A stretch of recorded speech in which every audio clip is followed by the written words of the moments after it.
اعوذ باللہ من الشیطان الرجیم بسم اللہ الرحمن الرحیم افحسب الذین کفروا ان یتخذوا عبادی من دونی اولیاء انا اعتدنا جہنم للکافرین نزلا۔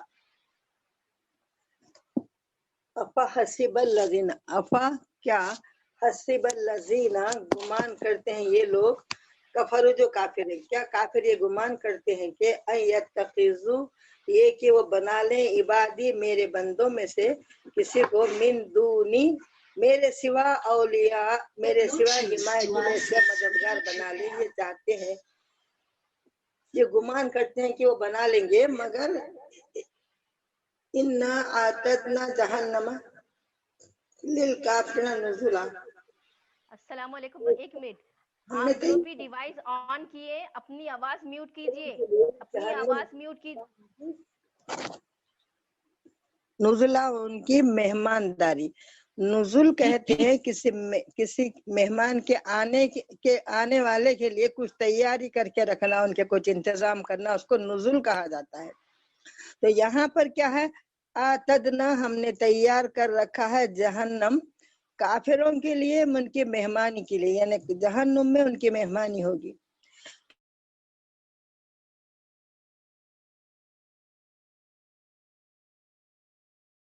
حل کیا ننبئکم ہم تم کو اطلاع دیں گے اس بارے میں، خبر دیں گے کہ بالاخسرین وہ لوگ خسارے میں ہیں، اعمالا ان کے اعمال کی وجہ سے وہ لوگ خسارے میں ہیں، جو وہ لوگ اپنے آپ کو سمجھ رہے ہیں کہ وہ خسارے میں نہیں ہیں بلکہ وہ بڑے خسارے میں ہیں۔ یہ سورہ کہف کا 12واں اور آخری رکوع ہے۔ الذین ضل سعیہم فی الحیات الدنیا وہم یحسبون انہم یحسنون صنعا۔ الذین وہ لوگ ضل من گمراہی میں ہیں، سعیہم ان کی تمام کوششیں، ان کی تمام جد و جہد سب گمراہی کی ہے، فی الحیات دنیا دنیا کی زندگی اسی میں ان کی کھو کے رہ گئی ہے، وہم یحسبون انہم یحسنون صنعا اور وہ یہ گمان کرتے ہیں کہ وہ بہت اچھا کام کر رہے ہیں، حالانکہ وہ ان کی ساری کوششیں صرف دنیا کی زندگی کے لیے، ساری ان کی محنتیں، ساری صلاحیتیں، ساری کوششیں وہ سب صرف دنیا کی زندگی کے لیے لگاتے ہیں، اور وہ یہ گمان کرتے ہیں کہ وہ بہت بڑا اچھا کام کر رہے ہیں، حالانکہ وہ لوگ یہ غلط کام کر رہے ہیں۔ آگے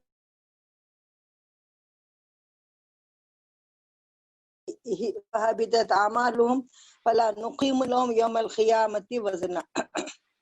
انہم بے شک وہ لوگ،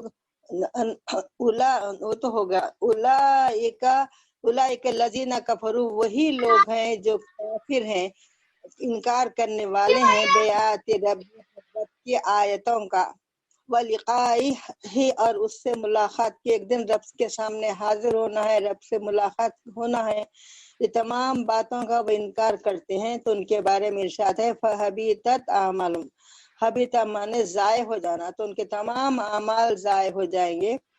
فلا نقیم لهم یوم القیامہ اور ان کے اعمال تولنے کی، نقیم مانے قائم ہونا، لہم ان کے لیے، یوم القیامہ قیامت کے دن، وزنا یعنی قیامت کے دن کوئی ترازو نصب ہوگی ان کے لیے، فلا نقیم ترازو نصب نہیں ہوگی ان کے لیے ان کے اعمال کو تولنے کے لیے۔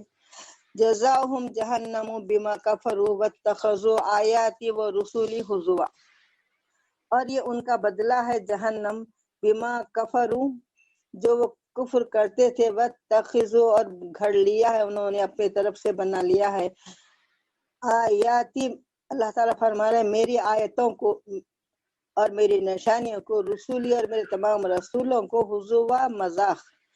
تو وہ ایسے ہیں جو اللہ تعالیٰ کی آیتوں کو، اللہ کے احکام کو، اللہ کے رسولوں کو ایک مذاق بنا لیا ہے، اور اس پر کوئی توجہ نہیں دیتے، نہ اس پر یقین رکھتے ہیں۔